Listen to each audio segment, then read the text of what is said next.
In 1976, military doctrine dictated that a hostage rescue 4,000 kilometers away in hostile territory was a logistical impossibility. The distance alone placed the crisis entirely beyond the range of standard military support. That barrier became a reality on June 27th, when Air France Flight 139 was diverted from its Tel Aviv to Paris route. 4 hijackers, members of the Popular Front for the Liberation of Palestine and the German Revolutionary Cells, seized control of the aircraft. The group demanded the release of 53 pro-Palestinian militants held in prisons across Israel and 4 other nations, threatening the lives of the passengers if their terms weren't met.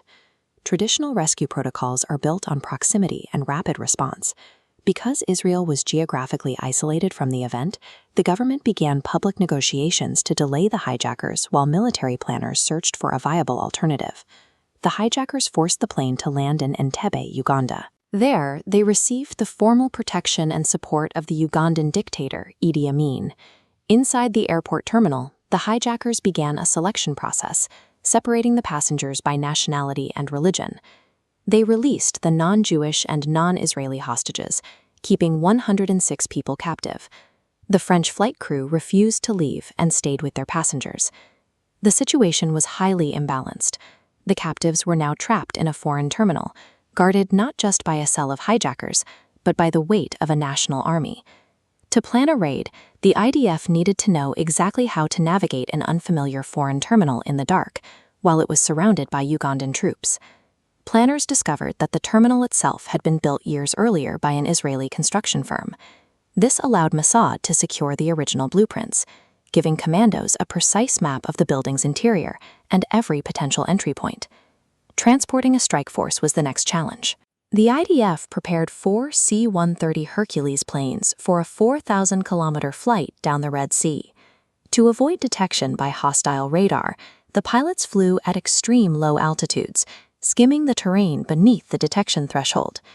While the blueprints and flight path addressed the primary logistical hurdles, the mission's success still depended on the element of surprise. If the commandos were spotted during their final approach, the hijackers would have time to execute the hostages before the strike force reached the terminal doors. Upon landing, the commandos attempted a high-stakes ruse. They drove a black Mercedes out of the first plane, styled to look exactly like Idi Amin's personal state vehicle, hoping the Ugandan guards would assume the dictator had arrived for an inspection. The deception worked until a Ugandan sentry noticed the convoy and raised his rifle. The commandos were forced to open fire, ending the stealth phase of the mission and beginning a direct assault on the building. Soldiers stormed the terminal. Using megaphones, they shouted instructions in Hebrew and English for the hostages to stay on the floor. This allowed the commandos to identify and neutralize the hijackers without accidentally hitting the captives in the crossfire. In the ensuing firefight, all 7 hijackers were killed, along with roughly 20 to 45 Ugandan soldiers who engaged the Israeli unit. Before takeoff, the commandos performed one final tactical task. They destroyed the Ugandan Air Force's fleet of MiG fighter jets on the tarmac, preventing any pursuit that could have intercepted the slow-moving C-130s during the flight home. The entire raid took only 50 minutes. By combining architectural data with tactical deception, the IDF resolved a crisis thousands of miles away that military doctrine previously deemed unreachable. The mission achieved its primary goal. 102 hostages were successfully rescued and flown out of Uganda. However, the success was marked by tragedy. 3 hostages died during the terminal breach. A 4th, 74-year-old Dora Block, had been moved to a local hospital before the raid began.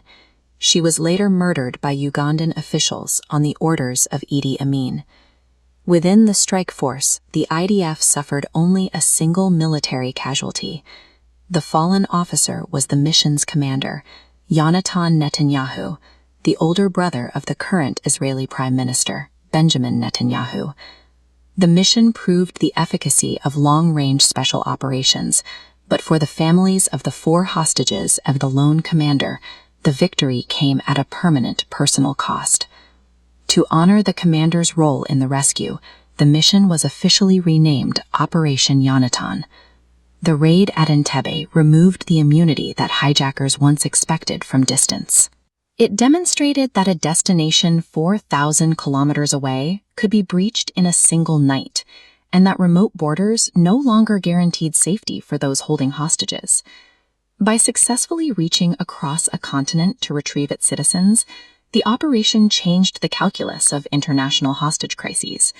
It proved that no distance was too great for a targeted response, setting a new precedent for how nations address threats beyond their own borders.